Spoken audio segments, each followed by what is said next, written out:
J'ai entendu M. Fani Karim dire que ce que lisait tout à l'heure mon camarade Blaise Lam, ce sont des opinions. Je suis désolé pour M. Fani Karim. Lorsqu'un ministre va défendre une loi à l'Assemblée nationale, il ne va pas pouvoir émettre des opinions. Okay?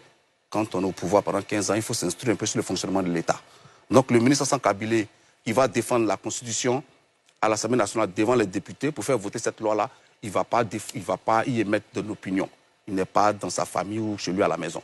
Il défend ce qui est de l'ordre du droit. Voilà, ça c'est juste cette précision que je voudrais apporter afin que les uns et les autres s'instruisent sur le fonctionnement de l'État. Il a aussi dit que depuis que M. Ouattara est au pouvoir, il n'y a pas eu un jour où quelqu'un empêchait les gens d'aller au travail. C'est un négationniste, il a des trous de mémoire.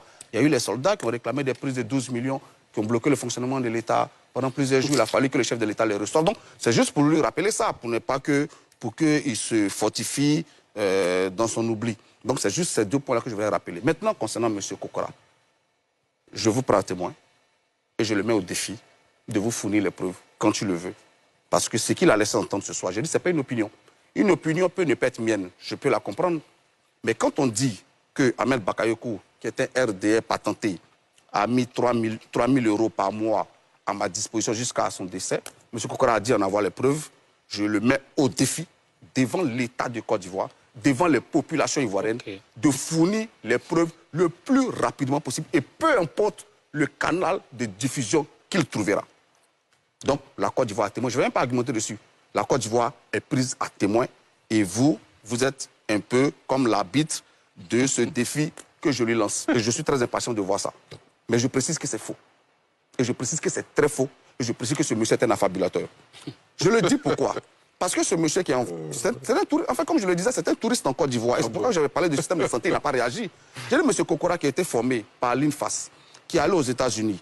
Et puis avant chaque élection, on lui paye le billet pour venir expliquer aux Ivoiriens que tout va bien. C'est-à-dire qu'il a cité toutes les infrastructures de santé construites par M. Ouattara, mais il ne travaille d'aucune autre. Il préfère faire un dossier aux États-Unis. Et ce monsieur vient expliquer aux Ivoiriens qu'en fait tout va bien en Côte d'Ivoire, mais lui-même il n'y vit pas, il refuse de vivre en Côte d'Ivoire. Et c'est pourquoi je questionne la crédibilité de celui qui passe ce message-là. Parce que madame, dans le discours politique, il y a le discours et puis il y a la crédibilité du discours. Donc quand M. Kokora vit aux États-Unis, alors qu'il était formé par l'État de Côte d'Ivoire, et qu'il refuse de travailler dans les centres de santé que M. Ouattara a construit à profusion, mais il n'est pas crédible pour dire aux Ivoiriens que tout va bien. Et c'est ce que je tenais à lui rappeler avant qu'il n'invente cette histoire où on me donnerait 3 000 €, c'est du n'importe quoi. Autre chose que monsieur... Il a cité le président Laurent Gbagbo. Mais quand on est dans le système de santé, on doit savoir que le chef d'engrais, c'est le président Laurent Gbagbo. Il a inauguré. On doit savoir que... écoutez, quand on est intellectuel, ce n'est pas l'inauguration. On doit savoir que... Réponds à la question. S'il vous plaît, monsieur, s'il vous plaît. Miss Fanny, comment vous avez fait pour être allez-y, Fabrice. Réponds à la question. Calmez-vous. Vous êtes trop rebelle. Donc, madame, ce que nous disons ici, on ne va pas sortir du débat, parce que ces gens-là tentent de nous sortir du débat. Nous disons que oui, M. Alassane Ouattara ne doit pas être candidat et il ne sera pas candidat.